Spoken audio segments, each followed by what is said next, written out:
I found that nothing in life is worthwhile unless you take risks. Nothing. Nelson Mandela said, "There is no passion to be found playing small and settling for a life that's less than the one you're capable of living." Now, I'm sure in your experiences in school and applying to college and picking your major and deciding what you want to do with life, I'm sure people have told you to make sure you have something to fall back on. Make sure you got something to fall back on, honey.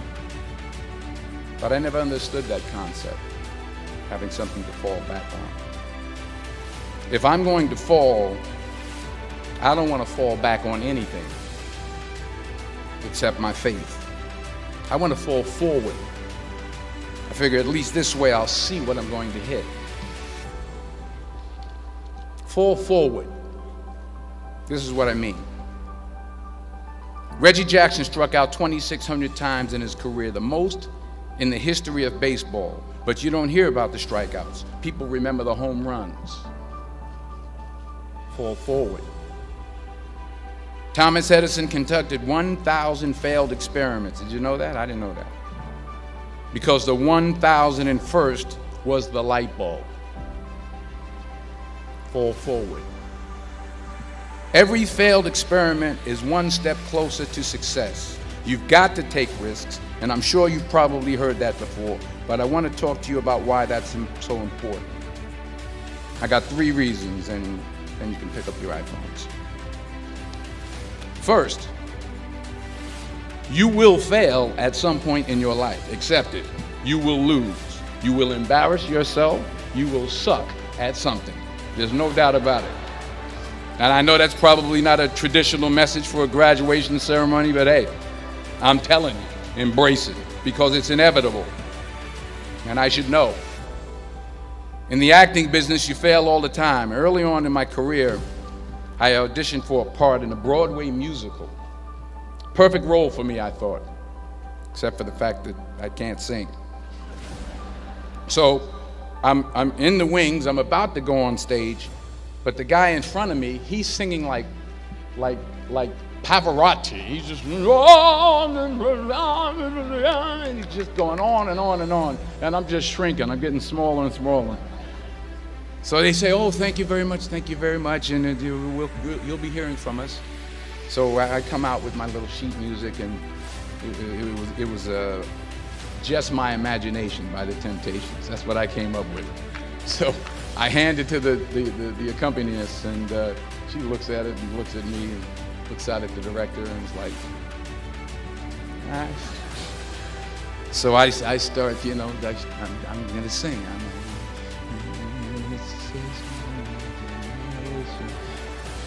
Once again, coming away with me. And I'm not saying anything, so I'm thinking I'm getting better. I start getting into it. It was just running. This, thank you very much, Mr. Washington. Thank you. So I assumed I didn't get the job. But the next part of the audition, he called me back. The next part of the audition is the acting part of the audition. So I'm like, hey, okay, maybe I can't sing, but I know I can act. So they pair me with this guy, and again, I didn't know about musical theater. And musical theater is big, so they can reach everyone all the way in the back of the stadium. And I'm more from a realistic, naturalistic kind of acting where you actually talk to the person next to you. So I don't know what my line was. My line was, well, hand me the cup. And his line was, well, I will hand you the cup, my dear. The cup will be there to be handed to you. I said, oh, okay.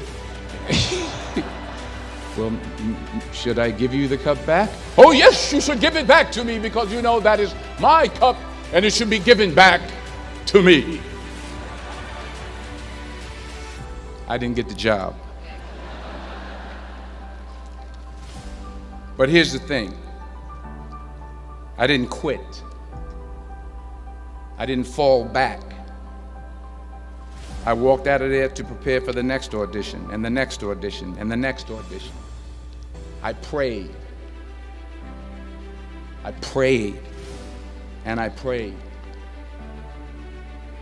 But I continued to fail and fail and fail. But it didn't matter, because you know what?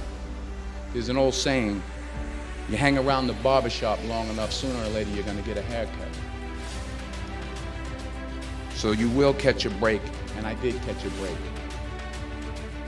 Last year, I did a play called Fences on Broadway. Someone talked about it. Won the Tony Award. And I didn't have to sing, by the way. But here's the kicker. It was at the Court Theater. It was at the same theater that I failed that first audition 30 years prior. The point is, and I'll pick up the pace, the point is, every graduate here today has the training and the talent to succeed. But do you have the guts to fail?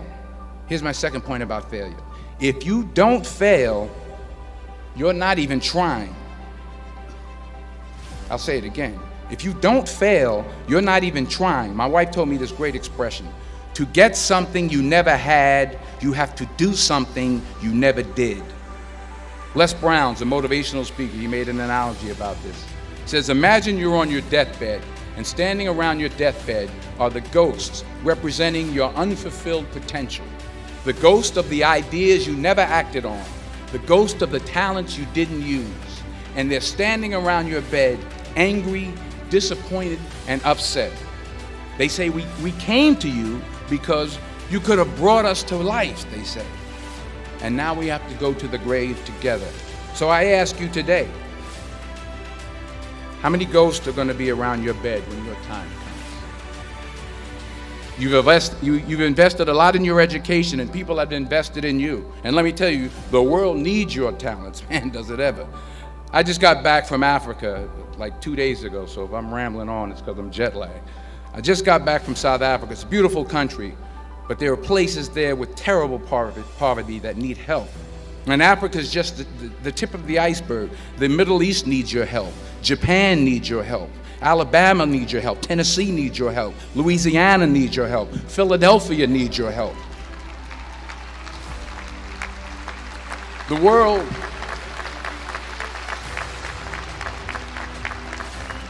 world needs a lot, and we need it from you. We really do. We need it from you young people. I mean, I'm not speaking for the rest of us up here, but I know I'm getting a little grayer. We need it from you, the young people, because remember this. So you got to get out there. You got to give it everything you got, whether it's your time, your talent, your prayers, or your treasures. Because remember this. You will never see a U-Haul behind a hearse.